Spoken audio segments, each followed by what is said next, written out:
բոլորին, ես Բորիսն եմ, և այսօր իմ ընկերների Սյուզի ու Հայկի հետ կներկայացնենք երեք բացառիկ հայ կանանց, ովքեր իրենց կամքով ու ուժով պատմություն են կերտել։ Ես կպատմեմ Այծեմնիկի մասին, մի երիտասարդ կնոջ, ով իր հայրենի քաղաքը պաշտպանելու համար զոհել է ամենաթանկը՝ կյանքը։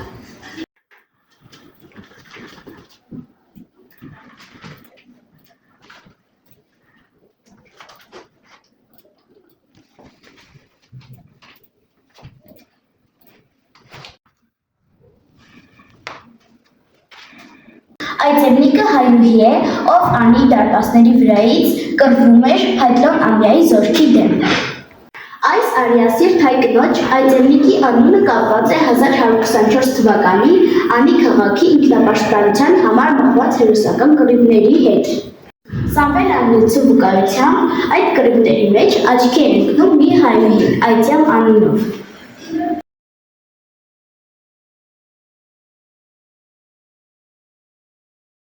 Սյուզի իսկ նրա կողքին կռվող տղամարդիկ չէին զարմանում այդ աղջնակի արարքից։ Զարմանում են, բայց նաև հիանում, որովհետև նա իրենց նման կյանք ու ուժ ուներ և իր օրինակով ցույց էր տալիս, որ մյուս աղջիկներն էլ կռվել։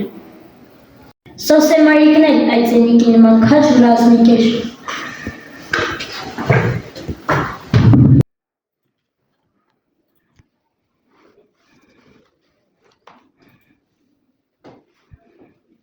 Հայ ազգային ազատագրական պայքարի գործիչ Ֆիդայի Սոսե Մարիկ Սոսե Վարդանյան ապրել է 1868-ից 1953 թվականներին, ծնվել է 1868 թվականին Արևմտյան Հայաստանի Բիլթիս նահանգի Բիլթիս գավառի Թեղուտ գյուղում։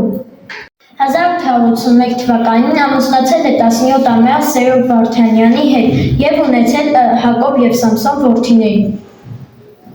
Սոսե Մարիկը քաջ հայդուկ էր, ով իր ամուսնու կողքին պայքարեց թշնամու դեմ։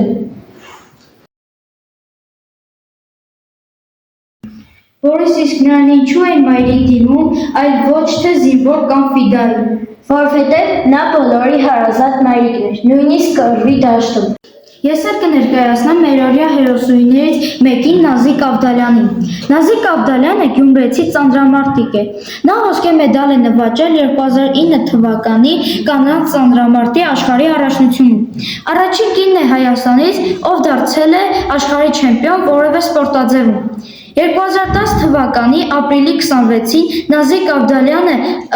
Երևան-Գյումրի ավտոմայրուղում ավտովթարի է ենթարկվել ու ստացել ողնաշարի լուրջ վնասվածք։ 7 տարվա ընդմիջումից հետո Ավդալյանը փառահեղ հաղթանակով վերադարձավ հարթակ, նվաճելով 2016 թվականի ծանրամարտի Եվրոպայի առաջնության չեմպիոնի տիտղոսը։ Հայկ, իսկ չէ՞ որ ծանրամարտը տղայական մարզաձև է։ Հա, շատերն այդպես են կարծում, բայց Նազիկը ցույց տվեց, որ ուժը սեր չունի։ Նա հաղթեց ոչ միայն ծանրություններին, այլ կարծրատիպերին։ Հետո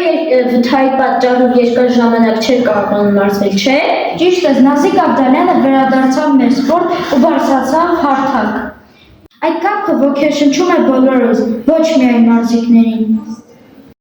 Թող մեր ներկայացրած հերոսուհիների սխրանքներն էլ ձեզ մղեն դեպի նոր հաղթանակներ կյանքի տարբեր բնագավառներում։ Շնորհակալություն ուշադրության համար։